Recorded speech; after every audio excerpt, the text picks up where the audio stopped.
You see an emergency, what's your first instinct? For most of us, it's to rush in and help. It's a great instinct to have, but honestly, it could also be a fatal one. Today, we're going to break down the critical steps for responding to any emergency. And here's the twist. The first person you need to think about isn't the victim, it's you. Let's dive in. So let's start with a really direct question. You see an accident, someone's hurt. What is the very first thing you do? Seriously, take a second. If you thought run to the person or check their pulse or even call 911, well, you're like most people, but you'd actually be skipping the single most important step of all. That's right. The first thing you do is stop. You just pause. Now, I know that sounds crazy. It goes against every heroic instinct we have, but that pause, it's the absolute foundation of effective first aid. Before you can help anyone else, you have to get control of yourself, and more importantly, the situation. So that idea of controlling the situation leads us right into our first section and the most fundamental rule of being a first aider. What is your number one responsibility? And I'll give you a hint. It's probably not what you're thinking. I mean, think about it. It's just simple logic, right? Your skills are totally useless if you become a victim yourself. If you rush in and get hurt, now what? Not only can you not help the first person, but you've just created a second emergency. You've made the problem worse. Your number one job, always, is your own safety. Okay, so how do you actually do that? How do you make sure you're safe? Well, it all starts with a quick but careful check of the scene. You need to become a bit of the detective here, looking for any and all dangers before you even think about getting close to the person who's hurt. And you don't need any fancy gear for this. The best tools you have are already with you. It's as simple as this. Look, listen, and smell. What do you see? What do you hear? What do you smell? This quick sensor check gives you a vital snapshot of whether it's safe to even go in. So let's make this super practical. You come across a car crash. Are you looking for oncoming traffic? Do you smell gasoline? If you're on a factory floor, is that machine that caused the injury, is it still running?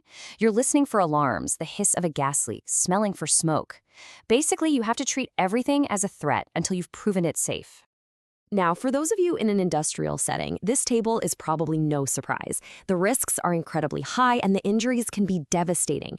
And what's so important to remember is that the very thing that caused the first injury, the machine, the live wire, the chemical spill, is almost certainly still an active danger. Your number one job isn't to get to the person, it's to deal with that hazard first.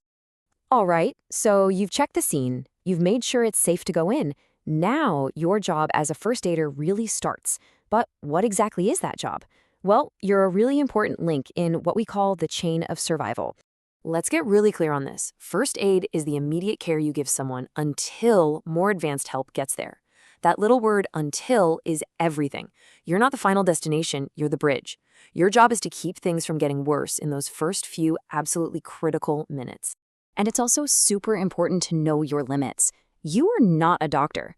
A first aider suspects an injury, a doctor diagnoses it. You give first aid, you don't perform advanced medical procedures. Honestly, knowing what not to do is just as important as knowing what to do. It protects the person you're helping, and just as importantly, it protects you. So here it is. This is your game plan, the whole thing in 4 simple steps. And just look where protect is. It's step number 2. It comes after you realize there's an emergency, but before you even call for help or start doing anything. Safety is baked right into the process. You don't move on until you've secured the scene, period.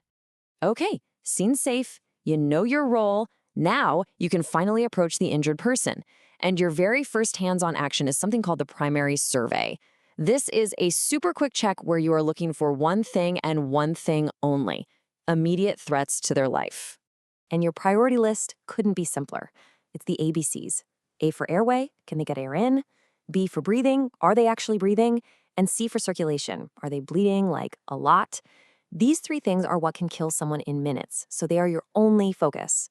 Broken bones, everything else, it can all wait. All right, so you've checked the ABCs and handled any immediate problems. So, what's next? Well, now your job shifts a little. It's about providing care and keeping things stable until the pros arrive.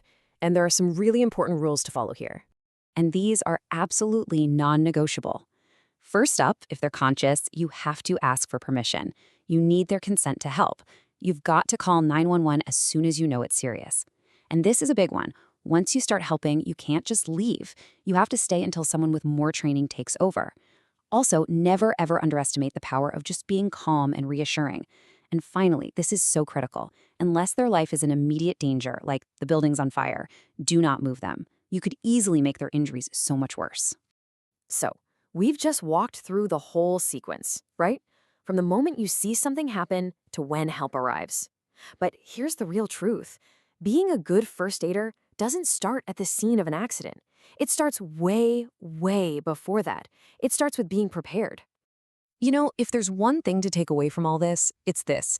Being a first aider isn't about trying to be a hero. It's about being effective. And the only way to be effective is to be safe first. A safe first aider is someone who actually helps.